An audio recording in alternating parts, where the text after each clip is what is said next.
ତୁ କହୁନୁ କଣଟା ଦରକାର ତୋର? ଆରେ ମୁଁ କହିଲି କହୁନୁ ତୁ କଣ ଦରକାର? ସେତେବେଳୁ ଆଉ କଣ ଗାଣ୍ଡି ଖୋଲିକି କହୁଛି କି? ଆଉ ତାହେଲେ କହ ଏବେ କହ ତୋର କଣ ଦରକାର ସେଇଟା କହ। ହିରୋ ଅଣ୍ଡାଟେ ଦେଲେ ଭଲ ହବ। କଣ କହିଲୁ? ହିରୋ ଅଣ୍ଡା ଗାଡ଼ି ପଟପଟି। ଆଜ୍ଞା ହିରୋ ହୋଣ୍ଡା ମାଗିଲେ ଯାହା ବାହାଘର ହବ ଭଗବାନ ବୁଝିବେ ଆଉ। ସେ କଣ ମୋତେ ଦେବେ କି? ତାଙ୍କ ଝିଅ ପାଇଁ ତ ଦେବେ।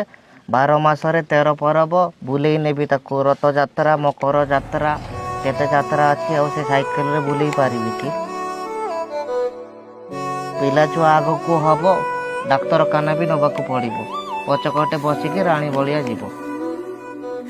ଜଇଁ ପୁଅ ଠିକ କଥା କହୁଛନ୍ତି। ବାହାଘରଟା ଫାଇନାଲ କରିଦିଅନ୍ତୁ ଆଜ୍ଞା। କିଛି ଦିନ ପରେ ମୋଟର ସାଇକେଲଟା ଦେବି ଆଉ।